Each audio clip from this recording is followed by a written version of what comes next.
ஜெபம் செய்வோம். அன்பின் கடவுளே, இந்த காலை நேரத்திற்காக நன்றியோடு உம்மை ஸ்தோத்திரிக்கிறோம், உம்மை துதிக்கிறோம். இயேசு சுவாமி, நீர் அசைவாடி கொண்டிருக்கிற இந்த பரிசுத்த ஸ்தலத்தில் அமர்ந்திருக்கிறோம் என்ற பயத்தோடும் நடுக்கத்தோடும் உம்மை நோக்கி நாங்கள் பார்க்கிறோம்.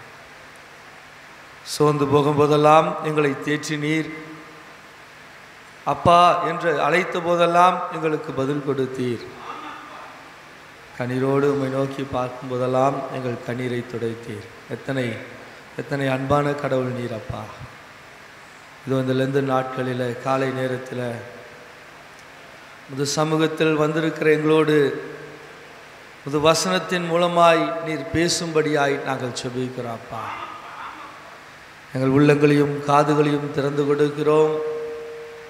பரிசுத்த ஆவியானவரே, எங்களோடு இடைபடும்படியாய் நாங்கள் செபிக்கிறோம். இயேசுவா, அது வார்த்தைகள் எங்கள் வாழ்வில் புதிய பலத்தையும் சுகத்தையும் மகிழ்ச்சியும் கொண்டு வரட்டும். இயேசுவா, எல்லா துதி கன மகிமையாவுக்கே செலுத்தி இயேசுவின் நாமத்தினாலே செபிக்கிறோம் நல்ல பிதாவே, ஆமென்.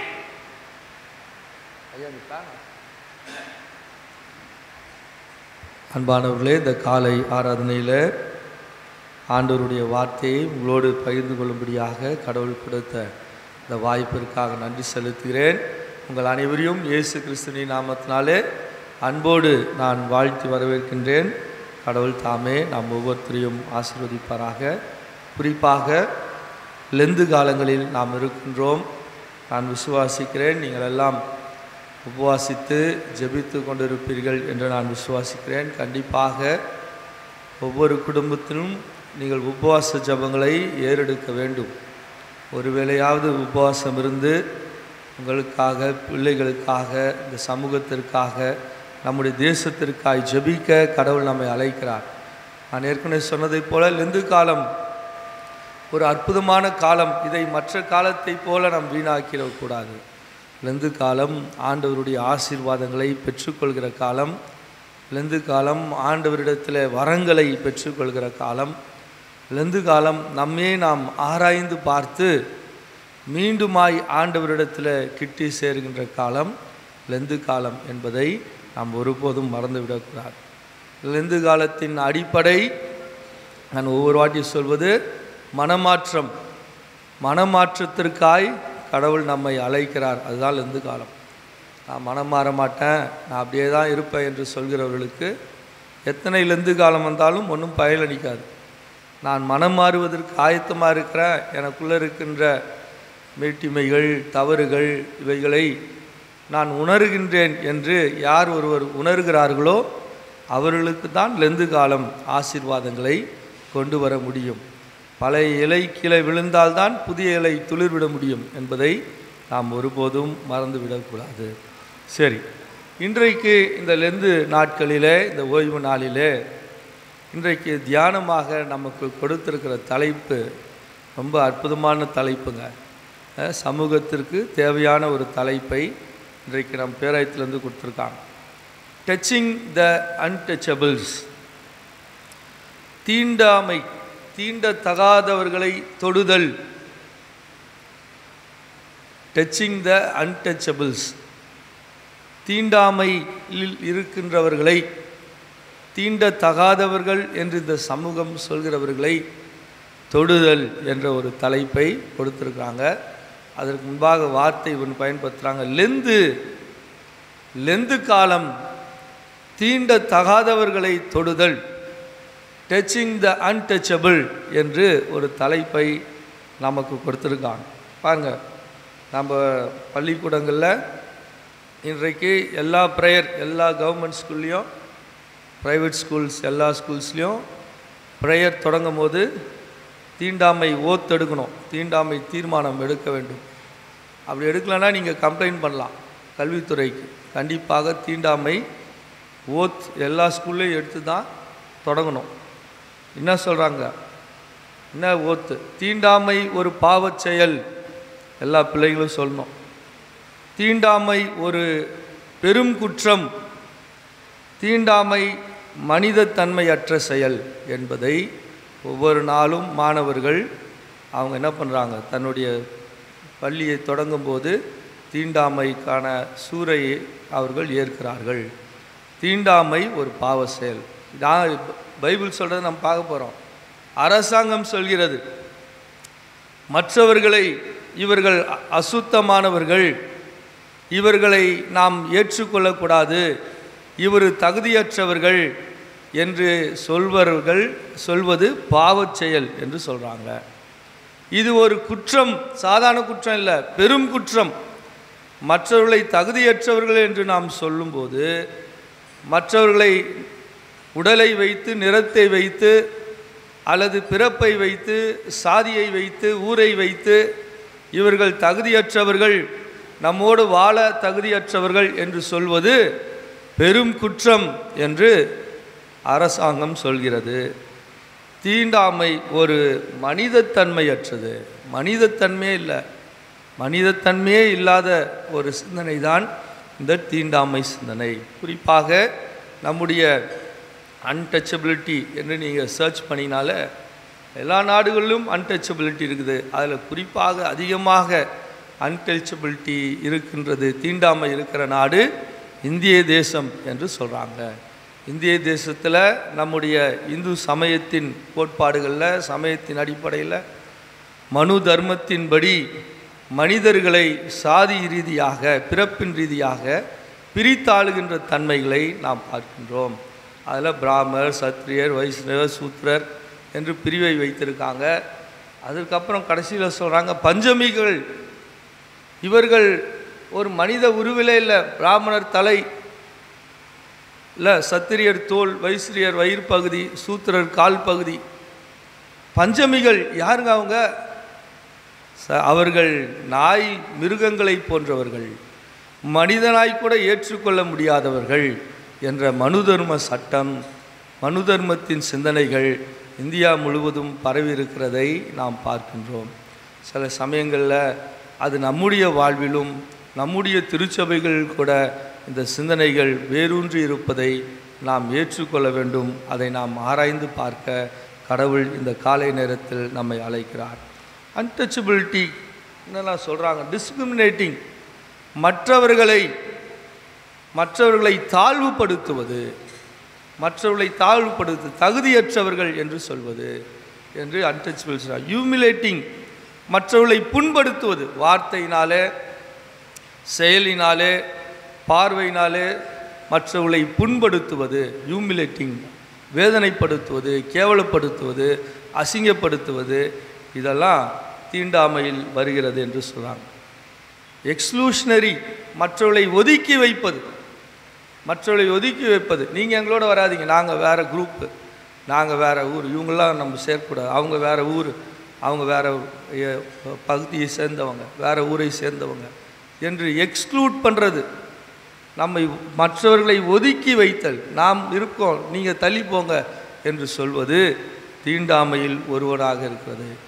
எக்ஸ்ப்ளாய்டிங், மற்றவர்களை எக்ஸ்ப்ளாய்ட் பண்ணுவது, மற்றவர்களை பயன்படுத்திக் கொள்வது.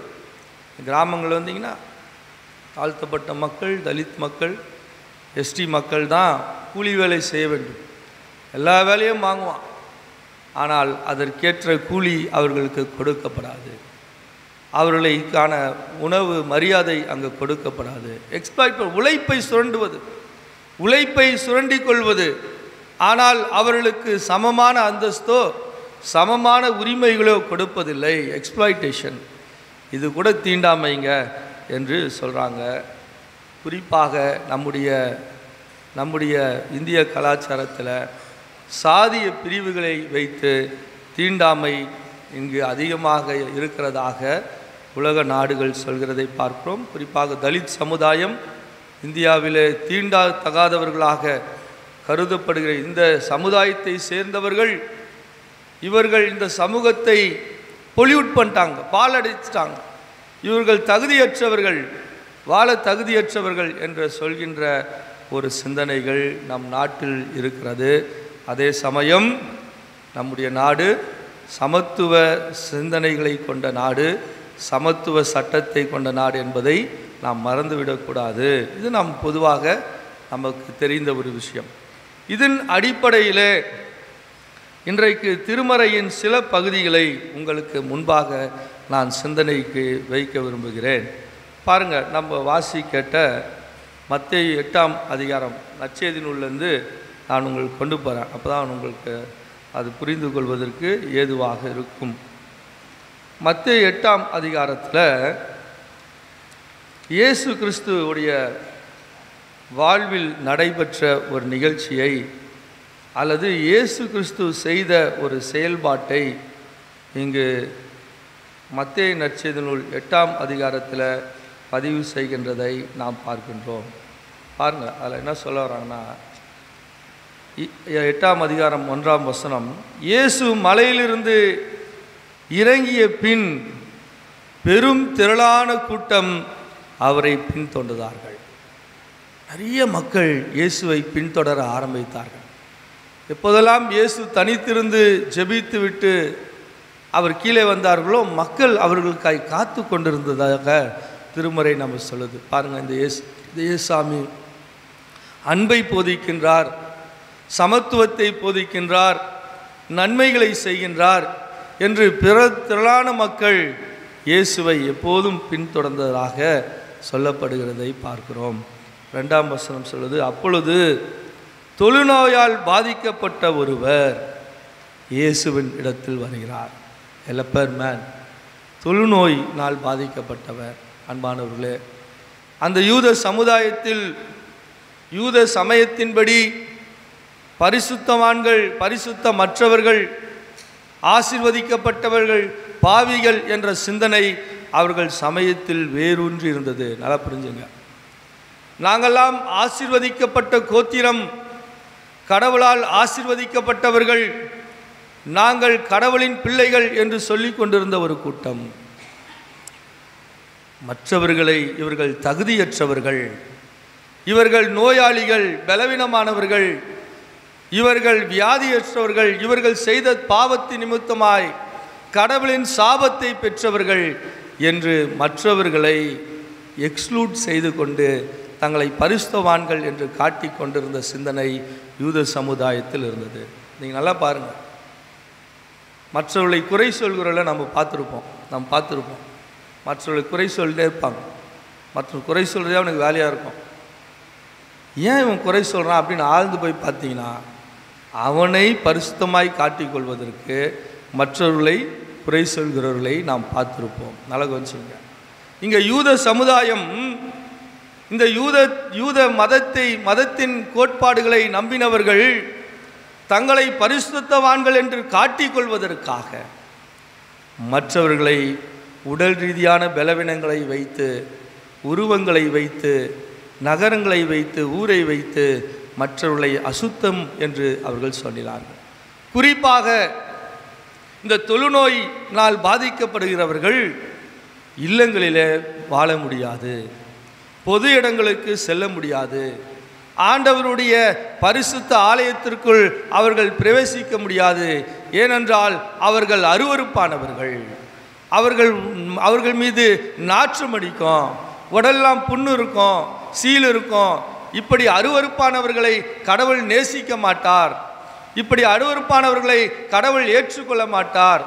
இவர்கள் நகரங்களிலோ இல்லங்களிலோ ஆண்டவருடைய ஆலயத்தில் இவர்கள் இருப்பதற்கு தகுதியற்றவர்கள் என்று யூதர்கள் தங்கள் சமயத்திற்குள்ளாக சட்டங்களை வடித்து கொண்டார்கள். நல்லா புரிஞ்சுங்க. It's not God made law, it was man made law. மனிதர்கள் சமயத்தின் பேரிலே, கடவுளின் பேரிலே சட்டத்தை வகித்து கொள்கிறார்கள். அதுதான் மனு தர்மம் கூட இல்லை, கடவுளின் பேரில் அவர்கள் வடித்து கொண்ட சட்டம். உயர்வானவர்கள், தாழ்வானவர்கள், யூதத்திலும் அது இருந்தது. அப்படி இந்த தொழுநோயாளர்கள் எங்கு வாழ வேண்டும்? மலை குகைகளில் வாழ வேண்டும். நகரங்களுக்குள்ளே அவர்கள் வர முடியாது. அப்போ அவங்களுக்கு சாப்பாடு என்ன, உணவு என்ன? ஒவ்வொரு நாளும் வாழ்வுக்காக போராட்டம். யாராவது நகரத்திலிருந்து வெளியே வந்து இன்னொரு நகரத்துக்கு போனாங்கன்னா அதில் வழியே இவர்கள் நிற்பார்கள், கத்துவார்கள். தூரத்தில் யாராவது வருவதை பார்த்து சத்தமிட்டு கூப்பிடுவாங்க, ஐயா நாங்கள் இருக்கிறோம் என்று சத்தமிட்டு கதறுவார்கள். ஒருவேளை போங்கிறவங்க கொஞ்சம் இறக்கப்பட்டு அவங்க கொண்டு போகிற ரொட்டி கிட்டி தூக்கி அடிப்பாங்க. அந்த வனாந்திரத்தில் அதை போய் எடுத்து அவர்கள் சாப்பிட வேண்டும். தொழுநோய் வந்து விட்டாலே கதறுவார்கள், ஐயோ ஏன் இந்த நோய் எனக்கு, சமூகத்திலிருந்து நான் துரத்தப்படுவேனே, வேதனைப்படுவனே, உணவுக்காக நான் ஒவ்வொரு நாள் போராடணும் என்று கதறிக்கொண்டிருந்த காலம் அது. தொழுநோயாளர் ஒருவன் நகருக்குள் வர வேண்டுமென்றால் அவன் கத்திக்கொண்டே வரணுமா, தொழுநோயாளர் வரும், தொழுநோயாயம் வரும் என்று கத்திக்கொண்டு வந்தால் எல்லா யூதர்களும் விலகிப்பாங்களாம். அப்போ அவங்க போவாங்களாம். கத்தாமல் உள்ளே வந்துட்டாங்கன்னா கல்லால் அடித்து அவர்களை துரத்த வேண்டும் என்பது யூத சமயத்தில் இருந்த ஒரு சட்டமாக இருந்தது. நல்லா புரிஞ்சுங்க. மதுரை பகுதியில் நான் 6 ஆண்டுகள் மதுரையில் படித்தேங்க. மதுரை பகுதியில் கிராமங்களில் நீங்கள் காலம் ஒரு 20 வருஷம் 25 வருஷம் முன்னாடி போனீங்கன்னா ஒரு தலித்து, ஒரு தாழ்த்தப்பட்ட சமுதாயத்தை சார்ந்தவன் நகருக்குள் வர வேண்டுமென்றால், கிராம ஊருக்குள் வர வேண்டுமென்றால் அவன் செருப்பை அணிய முடியாது, அவன் செருப்பு போட முடியாது. செருப்பு போடுற சிந்தனையாக இப்போ இல்லைன்னு வச்சிங்களேன். அவன் ஒரு கொட்டாங்குச்சை கயிறில் கட்டி, ஒரு கொட்டாங்குச்சை கயிறில் கட்டி இங்கே தொங்க விட்டுருவாங்க. இங்கே தொங்கின்னு இருக்கும், சணல் கயிறில் கட்டி கொட்டாங்குச்சி.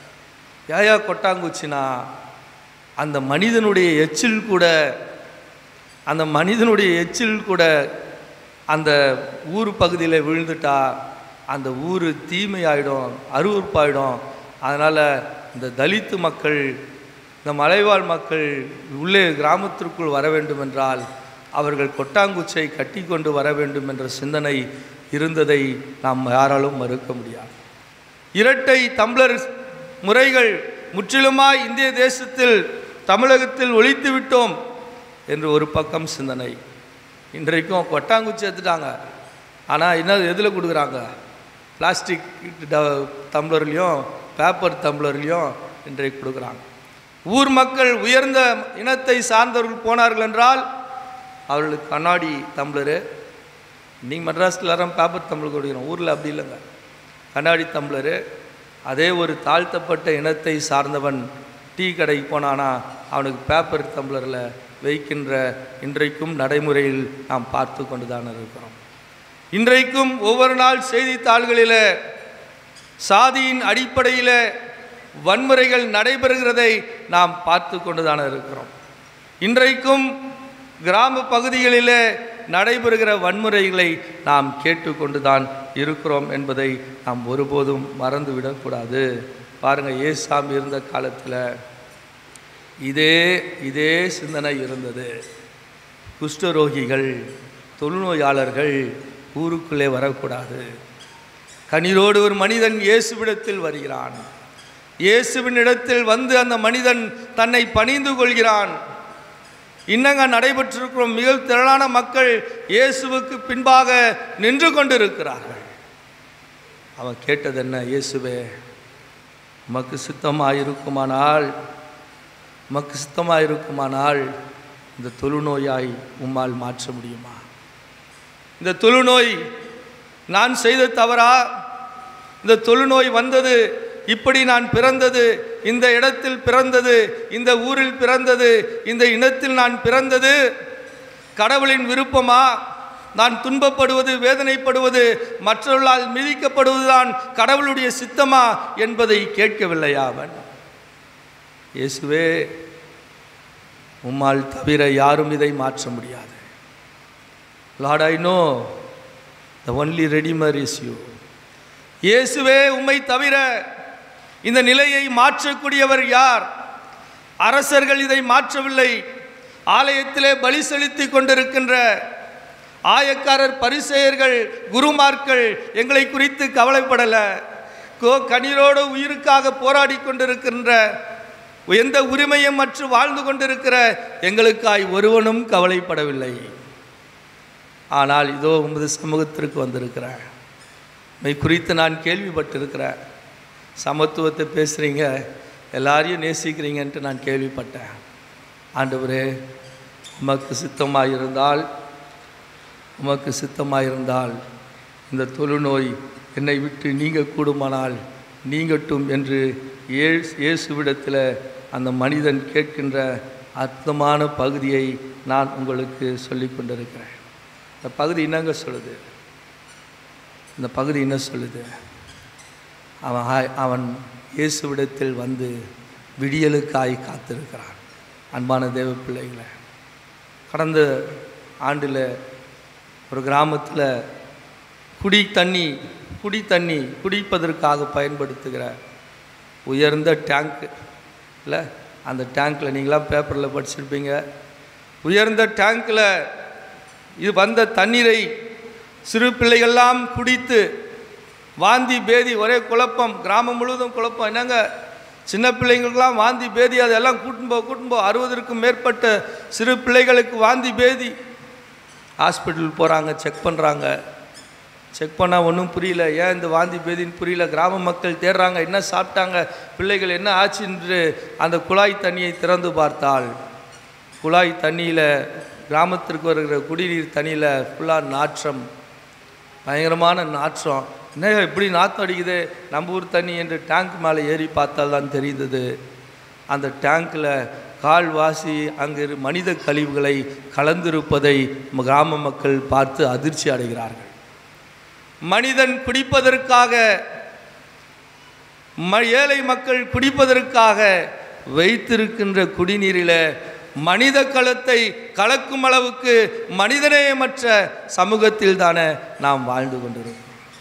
உயிருக்காய் துடித்து கொண்டிருக்கின்ற தொழுநோயாளர்கள், பார்வையற்றவர்கள், ஊனமற்றவர்கள் கதறிக்கொண்டிருக்கிற நிலையில் எருசலேம் ஆலயத்தில் பலிகளும் பாடல்களும் ஆண்டவரை மகிமைப்படுத்தும் காரியங்களும் ஒருபுறம் நடந்து கொண்டு தானே இருந்தது. ஒருபுறம் பலிகள், பக்திகள், ஆராதனைகள், அபிஷேகங்கள், வரங்கள், பரலோக ராஜ்யம் என்ற சிந்தனை. மறுபுறம் போராடி கொண்டிருக்கிற மக்கள், கதறிக்கொண்டிருக்கிற மக்கள் மீது கரிசனை கூட, சிந்தனை கூட இல்லாத சமூகத்தில் தானே நாம் வாழ்ந்து கொண்டிருக்கிறோம். அவன் சொல்கிறான், இயேசுவே, இது உமக்கு சித்தமா?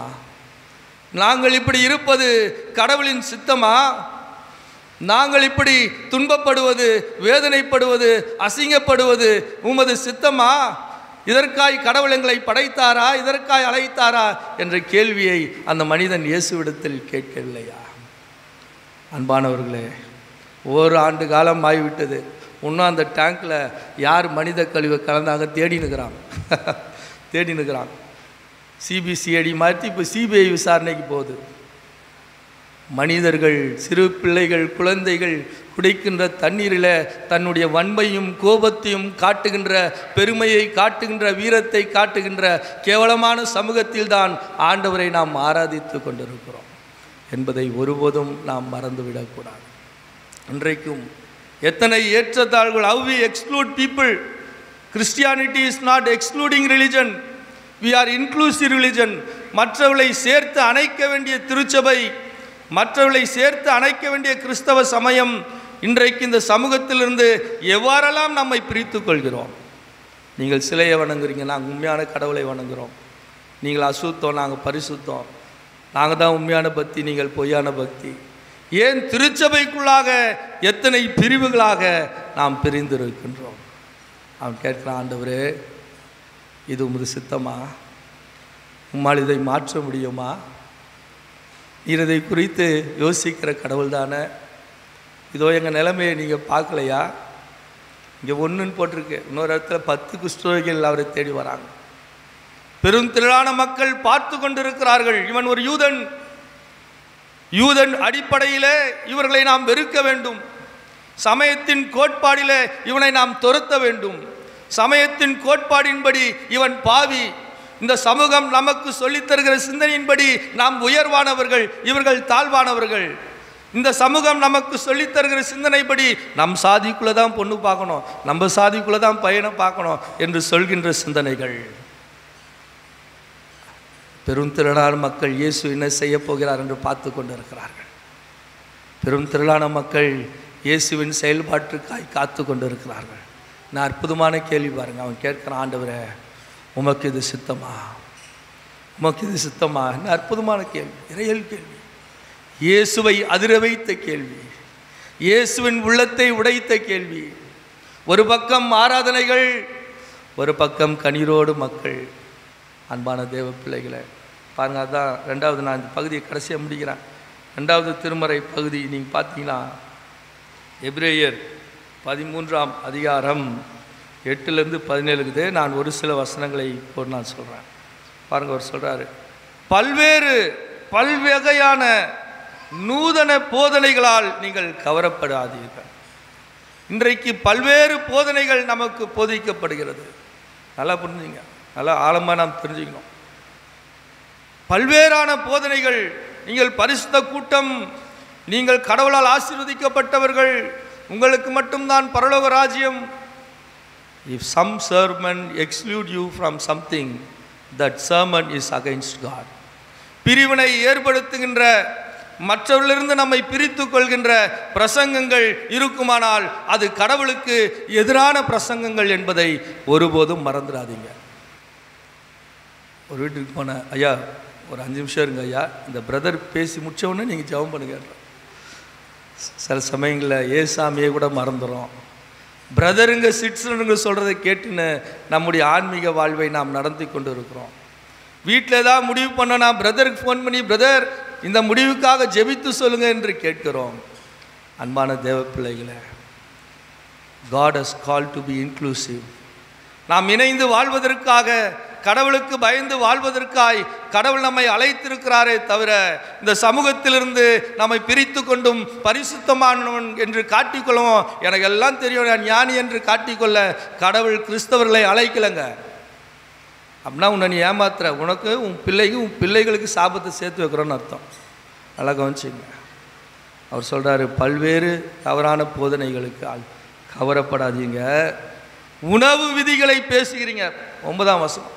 உணவு எது தூய்மை, எது அசுத்தம், எதை சாப்பிடலாம், எதை சாப்பிடக்கூடாது என்பதை பெருமை பேசி கொண்டிருக்கிறீர்களே தவிர, கடவுள் சமூகத்தில் அனைத்தும் பரிசுத்தமானது என்பதை ஏன் மறந்து போனீர்கள்?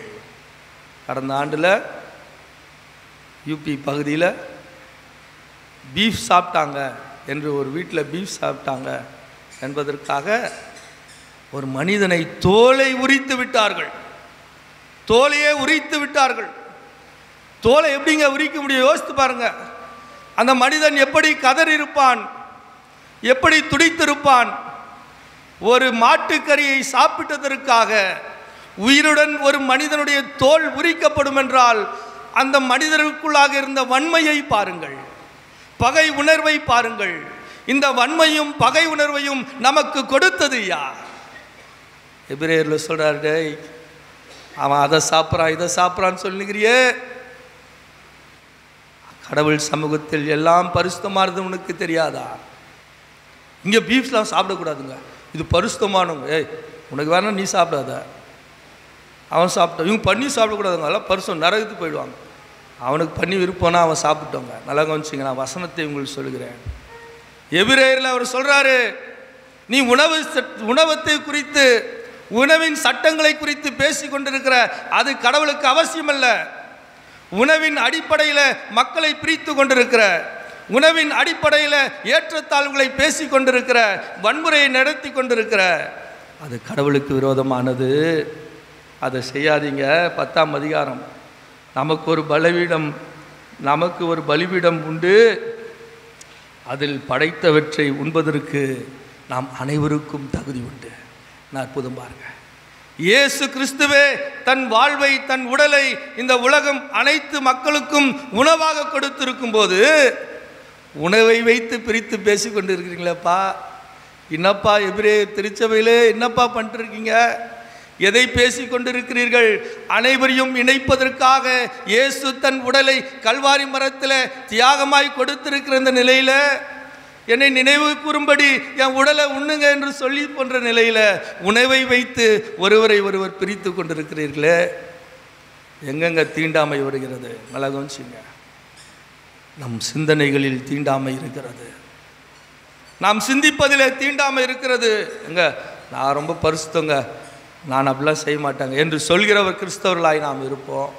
ஆனால் நம் சிந்தனைகளுக்குள்ளாக இந்த தீண்டாமை நம்மை அறியாமல் இந்த சமூகம் நம்மை அழுத்தி கொண்டிருக்கிறது என்பதை ஒருபோதும் மறக்காதீங்க. அதனால்தான் அந்த மனிதன் இயேசுவிடத்தில் வந்தான். ஆனால் இன்றைக்கு சமூக மாற்றங்களுக்காக திருச்சபையை நோக்கி மக்கள் வந்தார்கள். கூட்டம் கூட்டமாக மிஷினரிகள் காலத்தில் இயேசுவை ஏன் ஏற்றுக்கொண்டார்கள்? ஏன் திருச்சபைக்கு வந்தார்கள்? அந்த காலத்தில் யோசித்து பாருங்க, 100 வருஷத்துக்கு முன்னாடி எத்தனை பேர் கோயில் போயிருப்பாங்க? ஆனால் கோயில்கள் கட்டப்பட்டதெல்லாம் பாருங்க, பிரம்மாண்டமான கோயில்கள்.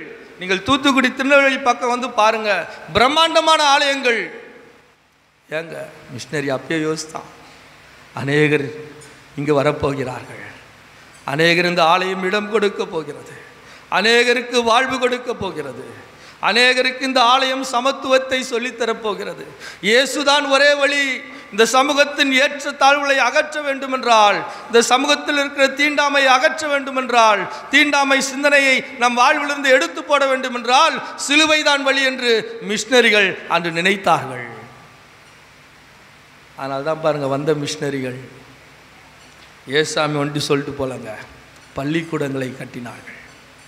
அன்பான தேவ பிள்ளைங்க, 1927ஆம் ஆண்டு மகர் என்ற ஒரு பகுதியில் பாபா சாஹிப் அம்பேத்கர் மிகப்பெரிய மாநாட்டை கூட்டுகிறார். வரலாற்றோடு நான் ஒப்பிட்டு சொல்ல விரும்புகிறேன். மிகப்பெரிய மாநாடு. மகாராஷ்டிரா, குஜராத் பகுதியில் இருக்கின்ற அனைத்து தாழ்த்தப்பட்ட மக்கள், ஒடுக்கப்படுகிற மக்கள் எல்லாம் திரண்டு வந்தார்கள். 5 அப்பம் 2 மீன் கதையை போல எல்லாம் மூட்டையை கட்டின்னு சாப்பாடு கட்டின்னு நடந்து வந்தார்கள். எல்லாம் ஓடி வந்தார்கள். மிகப்பெரிய கூட்டம் மகரிலே கூடினார்கள். கூட்டம் நடக்குது, தண்ணி இல்லைங்க. கூட்டம் நடக்குது, என்ன இல்லை? தண்ணி இல்லை. தண்ணி கொடுக்க மாட்டான். கிட்டத்தட்ட 10,000 5,000 பேர் இருக்கிறாங்க. தண்ணி இல்லை. என்னங்க தண்ணி இல்லை? இல்லை, இவர்களுக்கு பொது இடங்களிலே தண்ணீர் எடுக்கக்கூடாது. This people cannot drink. இவர்கள் தண்ணி குடிப்பதற்கு தகுதியற்றவர்கள். அப்புறம் தாங்க மீதிலாம். தண்ணியை குடிப்பதற்கு, எங்களுடைய புனித தண்ணீரை குடிப்பதற்கு இவர்கள் தகுதியற்றவர்கள். அந்த குளத்தில் ஆடு மாடு நாய் பூனை எல்லாம் குடிக்குது. மிருகங்கள் கூட குடிக்கலாம், ஆனால் இவர்கள் குடிக்கக்கூடாது. 1924 சட்டம் வந்துடுச்சு. அனைத்து குளம் பொதுவானது, யாரும் தங்களுக்காக வைத்துக்கொள்ளார், எல்லாம் குளத்தில் எல்லாரும் குடிக்கலாம் என்று சட்டம் வந்து விட்டது. சட்டம் வந்து 3 ஆண்டுகள் நடைமுறைப்படுத்த யாரும் இல்லை. மக்கள் மாநாட்டில் தவிக்கிறாங்க, தண்ணி இல்லை. அம்பேத்கருக்கு செய்தி மேடையில் வந்து சொல்கிறாங்க, ஐயா தண்ணி இல்லை, சாப்பிடுவது தண்ணி இல்லை. மக்கள் தவித்து போகிறார். என்னங்க தண்ணி இல்லை? ஆமாம் தண்ணி இல்லை. பக்கத்தில் என்ன இருக்கு? குளம் இருக்கிறது. தண்ணீர் எடுப்பதற்கு அனுமதி இல்லை. அவர் சொல்கிறாரு, நம்ம எல்லாம் போகிறோம் வாங்க. மாடான் நிறுத்தியா மானாது கீனாது, அனைவருக்கும் சம உரிமை பேசி கொண்டிருக்கிற இந்த தேசத்தில் நாம் அனைவருக்கும் உரிமை இருக்கிறது என்று மகரில் இருந்த ஒரு குளத்திற்கு நேராக பெரும் திரளாய் மக்கள் நடந்து சென்றார்கள். கவனமாக கவனிங்க, நான் சொல்ல விரும்புகிறேன். பெரும் திரளாய் மக்கள் அவருக்கு பின் சென்றார்கள். மகர் குளத்திற்கு அருகே செல்கிறார். ஒரே டென்ஷன். ஐயோ இவனுக்கு வராருங்க, இவனுக்கு கூட்டமாக வராங்க, நம்ம சின்ன கிராமம் இல்லை ஒன்று அடிக்கலாம் என்றெல்லாம் பேச்சு. மகர் குளத்திலே காலடி வைத்தார் அம்பேத்கர். வைத்த அடுத்த நிமிடம் பின்பாக வந்த பெருந்திரளான கூட்டம், இயேசுக்கு இருந்த பெருந்திரளான கூட்டத்தை நான் உங்களுக்கு சொல்லிட்டு இருக்கேன். அதனால தான் அதை நான் முடிக்கல அந்த பகுதியை. பெருந்திரளான கூட்டம், இவர் என்ன செய்ய போகிறார் என்று பார்த்தால் இறங்கி தண்ணீர் குடித்தார். அவரே குடிச்சிட்டார். வாங்க எல்லாம் தண்ணீர் குடிச்சிட்டாங்க. தண்ணீர் குடிச்சிட்டு திரும்பி போகிறாங்க. எல்லாம் வீட்டிற்கு, மாநாடு முடியுது, வீட்டிற்கு போகிறாங்க. போகிற வழிகளில் இந்த மேல் சாதியை சேர்ந்தவர்கள் பெரிய கட்டைகளை கொண்டு போகிறவர்களை தாக்க தொடங்கினார்கள். நல்ல எந்த சந்துக்கு போனாலும் அடி. வீட்டிற்கு திரும்பி போகிறவங்க தனித்தனியாக பிரிந்து போகிறாங்க. கூட்டமாக பிரிந்து போகும்போது எல்லா இடத்திலும் அடி, உதை, மண்டை உடைப்பு, காயங்கள். 70க்கும் 80க்கும் மேற்பட்டவர்கள் மருத்துவமனை சேர்க்கப்பட்டார்கள். அவர் ஹோட்டலில் இருக்கிறாரு, அவருக்கு செய்தி வருது. எல்லாம் அடி வாங்கினவெல்லாம் கத்தி எடுத்துன்னு வந்து நிற்கிறார். ஐயா சொல்லுங்கள், அந்த மகர் கிராமத்தை ஒழித்து விடுகிறோம், ஐயா நீங்கள் ஒரு ஆணையிடுங்கள் என்று அம்பேத்கர் இடத்துல கேட்கிறார். அம்பேத்கர் சொல்கிறார், அப்பா வெறுப்புணர்வுக்கு வெறுப்புணர்வு பதிலாகாது. நல்லா புரிஞ்சுங்க, நல்லா புரிஞ்சுங்க. நான் சொல்ல போகிற ஒப்பிட்டு பார்க்க போகிறேன். வெறுப்புணர்விற்கு வன்முறை பதில் அல்ல. நீங்கள் கையில் வைத்திருக்கிற ஆயுதங்கள்லாம் போட்டுவிட்டு உங்கள் ஊருக்கு போய் உங்கள் பிள்ளைகளை படிக்க வையுங்கள் என்றார். நல்லா புரிஞ்சுங்க, உங்கள் பிள்ளைகளை படிக்க வையுங்கள். எவன் நீ தண்ணீர் குடிக்க நாய்கள் மாடுகள் தண்ணீர் குடிப்பதை கூட ஏற்றுக்கொண்டு நீர் தண்ணீர் குடிக்க தகுதியற்றவன் என்று சொன்னானோ, அவன் முன்பாக உன் வாழ்க்கையில் நீ ஜெயிக்க வேண்டுமென்றால் நீ கல்வி கற்க வேண்டும் என்று சொன்னார். அன்பான தேவ பிள்ளைகளே, மிஷனரிமார்கள் இந்திய தேசத்திற்கு சுவிசேஷத்தை கொண்டு இயேசு நேசிக்கிறார், இயேசு அன்பு செலுத்துகிறார் என்று சொல்லி போகவில்லைங்க. ஆடை அணிய முடியாத எனக்கு ஆடைகளை கொடுத்தார்கள். எல்எம்எஸ் மிஷனரிகள் கன்னியாகுமரி பகுதியில், நாகர்கோயில் பகுதியில், கேரளாவின் சில பகுதியில் இருந்த குப்பாயம் புரட்சியை நாம் ஏன் மறந்து போனோம்? ஒரு இன மக்கள், தாழ்த்தப்பட்ட மக்கள் இடுப்பிற்கு மேல் ஆடை அணியக்கூடாது என்பது அந்த நாட்டின் சட்டமாக இருந்தது, சமூகத்தின் சட்டமாக இருந்தது. மார்பகத்தின் அளவுகோலை வைத்து வட்டியை வாங்கினார்கள். என்ன கொடுமை!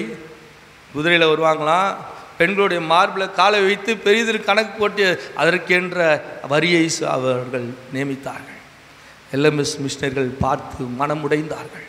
இயேசுவை போதிப்பது முக்கியமல்ல, இந்த சமூகத்தில் வாழ்கின்ற, தீண்டாமையிலே வாழ்கின்ற, தவித்து கொண்டிருக்கின்ற, வேதனையில் அழுது கொண்டிருக்கின்ற இந்த மக்களுடைய விடுதலைக்கு போராமல் இந்த இயேசுவை போதித்து என்னங்க பிரயோஜனம்?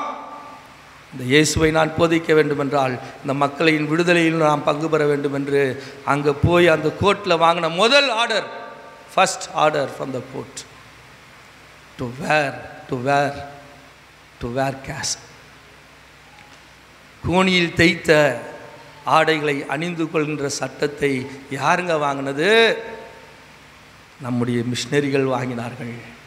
இயேசுவை போதித்த அருட்பணியாளர்கள் வாங்கினார்கள். அன்பான தேவ பிள்ளைகளை, அவன் கேட்கிறான், இயேசுவே இது உங்களுக்கு சித்தமா? உமக்கு சித்தமா இருந்தால் இந்த சமூகத்தை உங்களால் மாற்ற முடியுமா? இந்த வேதனைகளை மாற்ற முடியுமா? இங்க இருக்கிற ஏற்றத்தாழ்வுகளை மாற்ற முடியுமா? என் கண்ணீரை என்னை போல அந்த மலைகளில் ஒழிந்து கொண்டிருக்கின்ற எண்ணற்ற மக்களின் கண்ணீரை உம்மால் மாற்ற முடியுமா? ஏசாமி சொல்றாரு, ஒரு லைனில் படிச்சுட்டு போகிறோம், எவ்வளோ விஷயம் உள்ள இருப்பாங்க. ஏசாமி சொல்றாரு, எனக்கு சித்தம் உண்டு. இது கடவுளின் சித்தம் அல்ல. கடவுள் அனைவரையும் நேசிக்கிறவர், கடவுள் அனைவரையும் சமமாய் பார்க்கிறவர், கடவுள் நம் அனைவரையும் அழைத்திருக்கிறார் என்று இயேசு தன் கரங்களை நீட்டி அவனை தொடுகிறார். அற்புதமான காட்சி, அற்புதமான காட்சி. திரண்ட ஜனங்கள் பயந்து போனார்கள். யூத சட்டத்திற்கு விரோதமாய் இந்த இயேசு செய்து கொண்டிருக்கிறான். கரங்களை நீட்டி அந்த மனிதனை தொட்டார். எப்படிங்க சுண்டிவரில் தொட்டிருப்பாரா? என் இயேசு அவனை கட்டி அடைத்திருக்க மாட்டாரா? அவனை முத்தமிட்டு இருக்க மாட்டாரா? அவன் காயங்களை தொட்டு பார்த்திருக்க மாட்டாரா? மகனே கவலைப்படாது என்று சொல்லியிருக்க மாட்டாரா? நான் இருக்கிறேன்ப்பா, இந்த சமூகம் உன்னை கேவலமாய் பார்க்கலாம், ஆனால் நான் உன்னை அரவணைக்கிற கடவுள் என்று இயேசு சொல்லியிருக்க மாட்டாரா? அந்த மனிதனை தொடுகின்றார். அந்த மனிதனுக்குள்ளாக இருக்கிற குஷ்டரோகம், தொழுநோய் அவனை விட்டு நீங்கியது. நோய் மட்டும் நீங்களங்க, அந்த மனிதனுக்குள்ளாக ஒரு நம்பிக்கை பிறந்தது.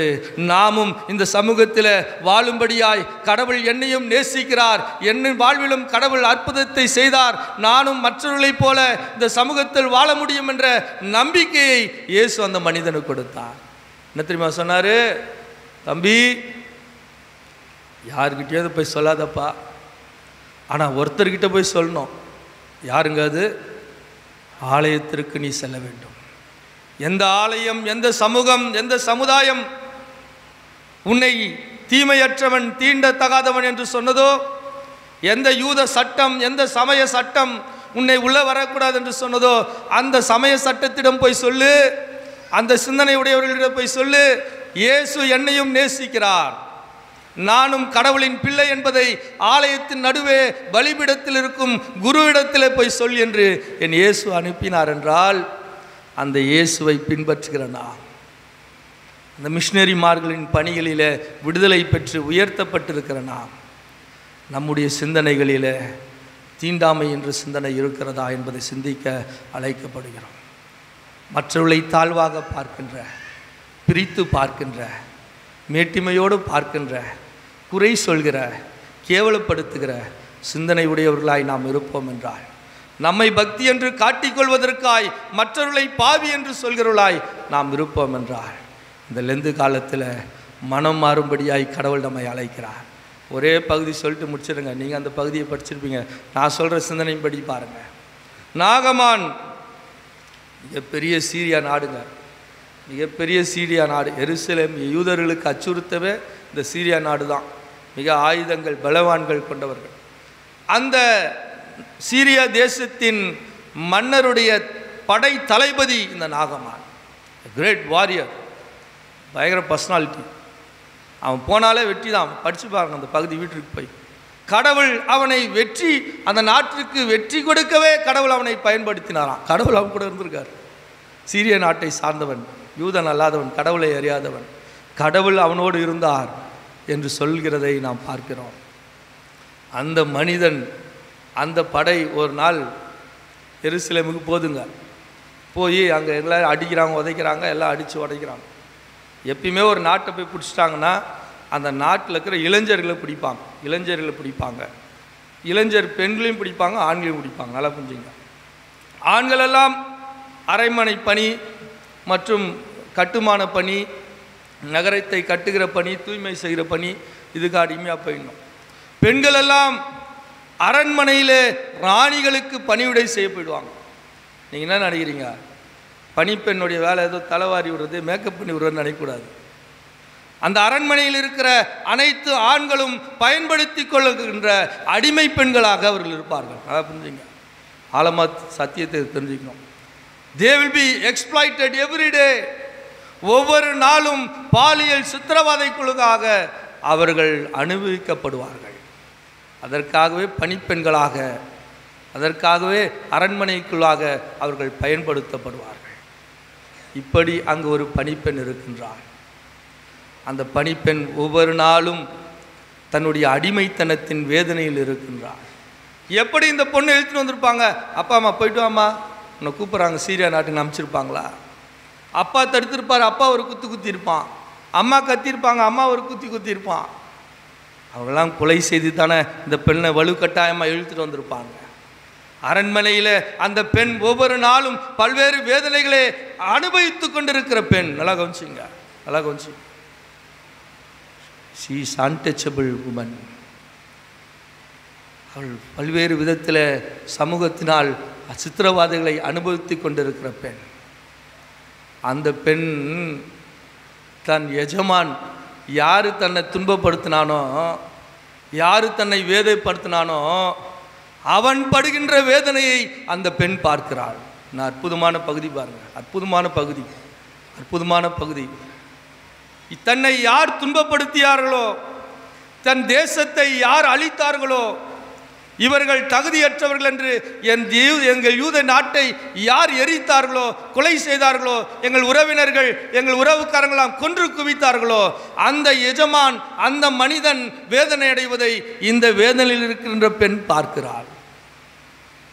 என்ன சொல்லியிருக்கணும்? பத்தியா, எப்படி எங்களை கொடுமைப்படுத்தின, எப்படி எங்களை கொடுமைப்படுத்திட்டு இருக்க, எப்படி எங்கள் தேசத்தை நீ அழிச்ச, எவ்வளோ வன்முறையை காட்டின, வர்மத்தை காட்டின, பலத்தினால் எங்களை அழித்த, கடவுள் உன்னை தீர்ப்பிட்டார், தொழுநோயினால் உன்னை தண்டித்தார் என்று சொல்ல வேண்டிய பெண் எஜமான் மீது மனதுருகிறாங்க.